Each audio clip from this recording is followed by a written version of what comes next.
సెలువులో పలికిన 4వ మాట మత్తయి సువార్త 27వ అధ్యాయం 46వ వచనం. ఇంచుమించు 3 గంటలైనప్పుడు యేసు ఏలీ ఏలీ లామా సబక్తాని బిగ్గరగా కేక వేశాడు. ఆ మాటకు నా దేవా నన్ను ఎందుకు చేయవిడిచితివి అని అర్థం. సో ఈ మాట మనం చూస్తే యేసుక్రీస్తు ప్రభు సెలువులో పలికిన మొదటి మాటలో తండ్రి వీరు ఏం చేసినారో వీరు ఎదురు కనుక వీరిని క్షమించమన్నాడు అన్నాడు. సో అక్కడ తండ్రి అన్నాడు. అలాగే చివరి మాటలో కూడా తండ్రి నా చేతిని మీ ఆత్మకు అప్పగించుకున్నాను అంటాడు.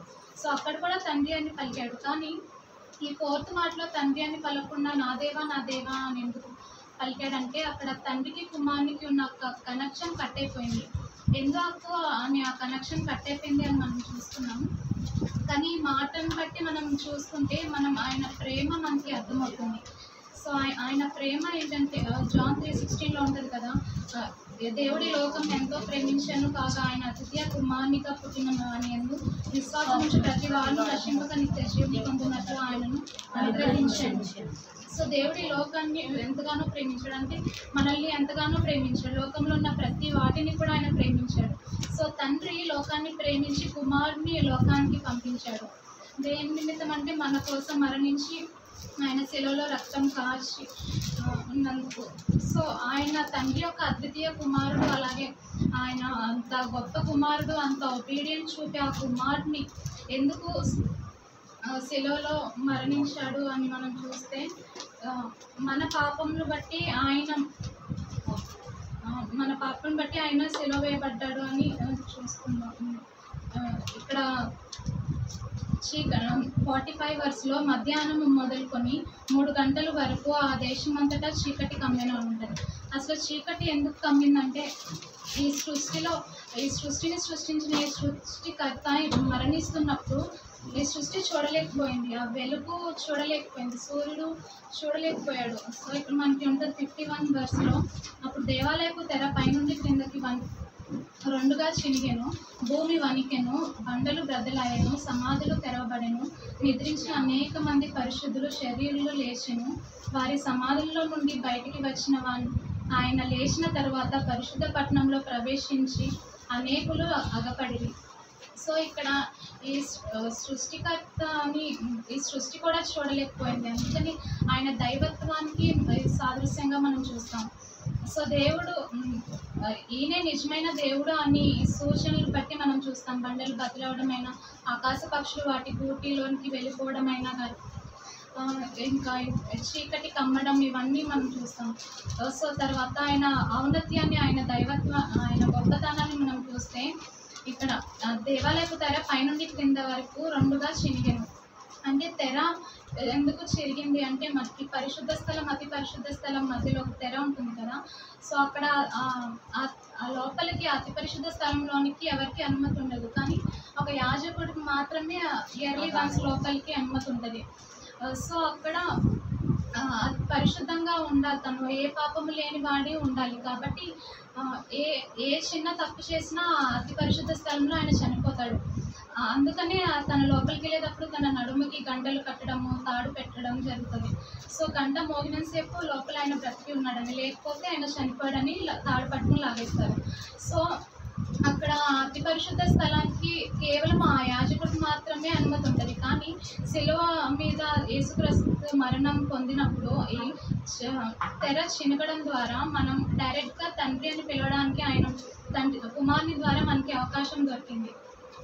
సో అందుకని ఇంకా మనకి యాజకునితో పని లేకుండా పరిశుద్ధ స్థలం, అతి పరిశుద్ధ స్థలం అని, ఇంకా మనం చేసిన పాపం బట్టి బలులు అర్పించడం, ఇవన్నీ ఇంకా మనకి లేవు. మన భారాలన్నీ ఆయన తీసివేశాడు. సో మనం ఎప్పుడైతే మనం పరిశుద్ధంగా ఉంటామో, ఆయనను అంగీకరిస్తామో, అప్పుడు మనం పరిశుద్ధంగా తీర్చబడతాం. సో మన పాపాన్ని ఆయన తీసుకొని ఆయన పరిశుద్ధతను మనకు అనుగ్రహించాడు. సో ఈ దేవుడు తండ్రికి మనల్ని కనెక్ట్ చేసి కుమారుడికి ఉన్న కనెక్షన్ తెగిపోతుంది. ఎందుకు తెగిపోతుందంటే, అసలు తండ్రికి కుమారుడికి కనెక్షన్ ఎందుకు తగ్గిపోతుందంటే, తండ్రి ఎంతో పరిశుద్ధుడు, ఏ పాపం లేనివాడు. సో కుమారుడు కూడా ఎంతో పరిశుద్ధుడు. సో కాబట్టి ఏ పాపం లేకుండా కూడా ఈ భూమికి వచ్చాడు. జన్మలలో కూడా పాపం లేదు యేసుక్రీస్తు ప్రభుకి.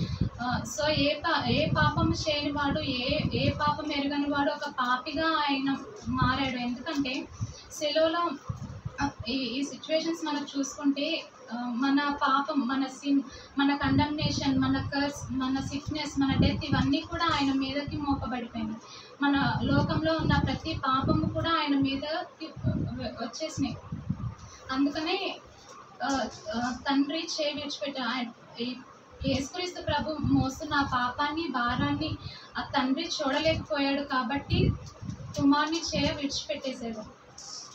సో అందుకని ఈ పాపం లోకంలో ప్రతి భారాన్ని ఆయన మీద వేసుకున్నాడు కాబట్టి తండ్రికి పాపానికి ఎటువంటి సంబంధం లేదంటే తండ్రి పాపం వైపు కూడా తిరిగి చూడడు.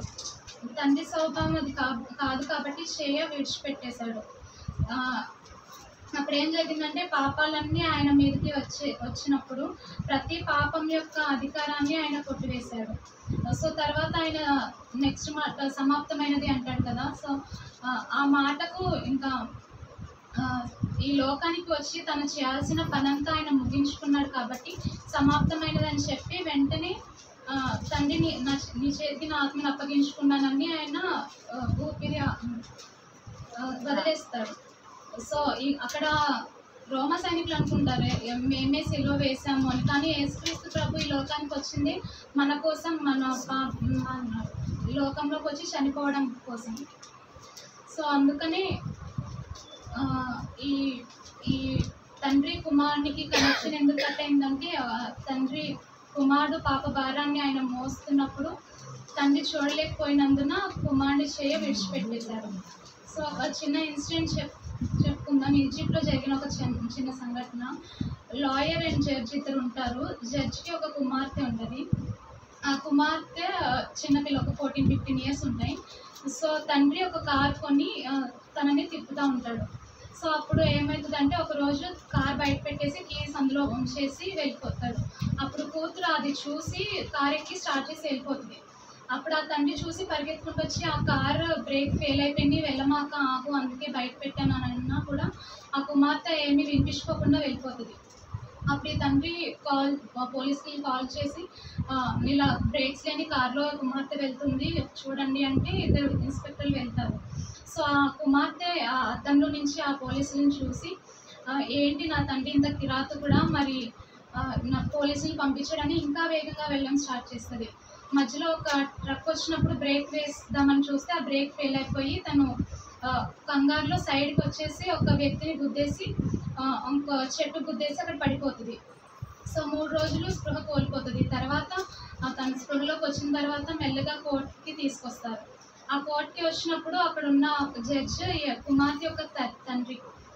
సో ఆయన అందరూ చూస్తూ ఉంటారు ఈ కుమార్తెని తను శిక్షిస్తారా లేకపోతే విడిచిపెట్టేస్తారా అని చూస్తారు. అప్పుడు తండ్రి జడ్జి స్థానంలో ఉన్న తండ్రి ఏమంటాడంటే నీకు లైసెన్స్ లేదు కాబట్టి నీకు 100 pounds కట్టాలి, అలాగే నీవు స్పీడ్ లిమిట్ దాటావు కాబట్టి ఇంకొక 100 pounds కట్టాలి, అలాగే నువ్వు ఒక వ్యక్తికి శారీరకంగా గాయపరిచేబడింది కాబట్టి నీకు 10 కొరడా దెబ్బలు ఉంటాయి అని చెప్పారు.